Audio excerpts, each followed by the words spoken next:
13वां topic जो हमारे पास इंटरनेशनल लॉ का है वो है the state and the individual. इसमें जो है ना वो हम इसके अंदर स्टेट और इंडिविजुअल के दरमियान जो रिलेशनशिप है उसको स्टडी करेंगे, जो कि इंटरनेशनल लॉ और ह्यूमन ह्यूमन राइट्स के अंदर बहुत इंपॉर्टेंट है। ठीक है, सबसे पहले हम स्टेट को डिफाइन करते हैं। स्टेट को हम जानते हैं, हमने स्टार्ट की आउटलाइन में भी डिफाइन किया था कि ये एक पॉलिटिकल एंटिटी है जिसके पास जो है एक डिफाइंड टेरिटरी होती है, परमानेंट पॉपुलेशन होती है, गवर्नमेंट होती है और एक capacity to handle with other states जो है ना वो मौजूद होती है। अब अगर हम इंडिविजुअल को डिफाइन करें तो इंडिविजुअल जो है ना ये एक ह्यूमन बीइंग होता है who possesses rights and obligations recognized by law, जिसके पास लॉ की तरफ से रिकॉग्नाइज की हुई राइट्स एंड ऑब्लिगेशंस मौजूद होती हैं। ठीक है, उसको हम कहते हैं इट्स एन इंडिविजुअल। ठीक है, इसके जो हमारे पास स्टेट और इंडिविजुअल का रिलेशनशिप है उसके हिस्टोरिकल कॉन्टेक्स्ट की बात करते हैं। Evolution of state and individual relationships. Early concept of state authority were absolute. ठीक है, शुरू में जो है ना जब स्टेट डेवलप होना शुरू हुई थी तो तब स्टेट अथॉरिटी का कॉन्सेप्ट जो है ना वो एब्सोल्यूट था और उसमें इंडिविजुअल राइट्स के हवाले से बहुत कम डिस्कस किया जाता था। ठीक है, अलाइनमेंट एरिया जो है ना उसके बाद जो हमारे पास अलाइनमेंट मूवमेंट थी, रिनाइसेंस मूवमेंट थी, उसके बाद जो आइडिया ऑफ इंडिविजुअल राइट्स है वो इंट्रोड्यूस करवाया गया था और इसके बाद जो है ना वो domestic principles and human rights के हवाले से जो लॉज हैं उसको बनाने की तरफ जोर दिया गया था। अगर हम की फ़िलासफ़र्स की बात करें जो कि स्टेट और ह्यूमन राइट्स के हवाले से जिनका काम है, तो उसमें सबसे पहले थॉमस हॉब्स आता है। ये एडवोकेट करता है कि एक स्ट्रॉन्ग स्टेट के लिए ज़रूरी है कि इंडिविजुअल्स की सिक्योरिटी को इंश्योर किया जाए। ठीक है, फिर इसमें जॉन लॉक है जो कि जो इंडिविजुअल्स उनके natural rights including life, liberty, property को एड्रेस करता है।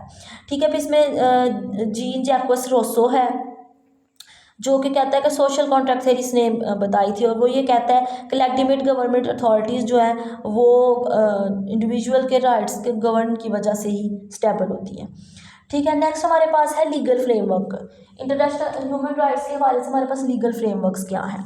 इंटरनेशनल ह्यूमन राइट्स इंस्ट्रूमेंट्स है, इसमें universal declaration of human rights है। 1948 में एक एक्ट पास किया गया था जिसमें यूनिवर्सली ह्यूमन राइट्स को जो है ना वो डिफ़ाइन किया गया था, डिक्लेयर किया गया। इसमें कुछ इंडिविजुअल्स के फंडामेंटल राइट्स हैं जिनको स्टेट को चाहिए कि वो रिस्पेक्ट करे, इंक्लूडिंग लाइफ है, जो है वो फ्रीडम ऑफ स्पीच है, ईटीसी। ठीक है, डिफरेंट राइट्स हैं।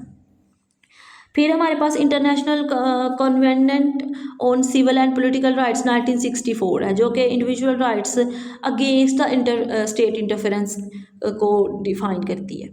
ठीक है, international convent on economic, social and cultural rights. ठीक है, ये जो उसके इंडिविजुअल्स के वो राइट्स हैं जो सोशल एंड इकोनॉमिक के हवाले से है जो स्टेट को प्रोवाइड करने चाहिए, इंक्लूडिंग एजुकेशन एंड हेल्थ, उनको इस जो कन्वेंट है उसके अंदर डिफाइन किया गया था। ठीक है, अब हम देखते हैं कॉन्स्टिट्यूशनल फ्रेमवर्क क्या है। Many states have constitutional provision that guarantee individual rights and limit the state power. ठीक है, ज़्यादातर स्टेट के अंदर जो है वो कॉन्स्टिट्यूशनल प्रोविजंस होती है कि इंडिविजुअल राइट्स क्या होगी और स्टेट की लिमिटेशंस क्या होगी। इन राइट्स ये जो कॉन्स्टिट्यूशनल फ्रेमवर्क है ना हमारे पास, इसमें जो राइट्स है इसके इंडिविजुअल्स के डिफाइन किए जाते हैं। It includes freedom of speech, ठीक है, freedom of religion, freedom of assembly, the right for a fair trial, right for protection against discrimination, ETC. ठीक है, नेक्स्ट हमारे पास है the balance of power. State authority and individual right versus individual right. State authority और individual rights के दरमियान balance of power को create कैसे किया जा सकता है। State has authority to legislate and enforce laws on public order, security and welfare के हवाले से जो है ना स्टेट के पास अथॉरिटी मौजूद है कि वो लेजिस्लेट भी कर सके और इन लॉज को इन्फोर्स भी कर सके, लेकिन ये जो अथॉरिटी है ये लिमिटेड है टू प्रोटेक्ट इंडिविजुअल राइट्स, यानी कि स्टेट ऐसा कोई भी लॉ पास नहीं कर सकती और उसको इन्फोर्स नहीं कर सकती जो कि इंडिविजुअल राइट्स की वायलेशन करता हो। ठीक है, फिर इसमें कुछ लीगल लिमिटेशंस हैं स्टेट पावर में जो हम पढ़ चुके हैं। प्रिंसिपल ऑफ प्रोपोर्शनैलिटी है कि स्टेट एक्शन जो है ना वो शुड बी नेसेसरी और suitable for achieving legitimate AIIMS. ठीक है, लेजिटिमेशन जो है लीगल फ्रेमवर्क के हवाले से एक प्रोपोर्शनल लॉज जो है ना वो स्टेट को बनाने चाहिए। ठीक है, अब हम देखते हैं challenges in state individual relationship के अंदर चैलेंजेस क्या हैं। Human rights violation, authoritarian regimes ख़ास तौर पे जो है ना वो ह्यूमन राइट्स के को जो है ना सप्रेस करती हैं इन the name of security of public order के नाम पे। ठीक है, वो बहुत सी अनलॉफुल डिटेंशंस करती हैं, सेंसरशिप्स और डिस्क्रिमिनेशंस करती हैं। ठीक है, फॉर एग्जांपल जो है वो अक़लियतें माइनॉरिटीज़ की को डिस्क्रिमिनेट करना। ठीक है, तो ये चीज़ें जो है ना ये इस तरह से जो है हमारे पास स्टेट्स इंडिविजुअल राइट्स को वायलेट कर सकती हैं। ठीक है, एक और चैलेंज जो है वो है globalization and the individuals. Globalization की बढ़ने की वजह से इस has increase the independence among states impacting individual rights. ठीक है, इंडिविजुअल राइट्स के जो है ना ग्लोबलाइजेशन की वजह से स्टेट्स के अंदर इंडिपेंडेंस हुई है, उसकी वजह से जो इंडिविजुअल राइट्स है वो अफेक्ट होती है। ठीक है, मल्टीनेशनल कॉर्पोरेशन में exploit labour rights, multinational corporation जो है वो लेबर राइट्स को एक्सप्लॉयट कर रही होती हैं, स्पेशली इन डेवलपिंग कंट्रीज़। ठीक है, इसमें केस स्टडी है एक, वो देख लेते हैं। State responses to security threats post 9/11 measures in various countries led to the implementation of laws affecting civil liberties in the name of national security. 9/11 के बाद पोस्ट जो है ना वो डिफरेंट कंट्रीज़ के अंदर, डिफरेंट स्टेट्स के अंदर नेशनल सिक्योरिटी के नाम पे बहुत सी सिविल लिबर्टीज़ को छीन लिया गया है।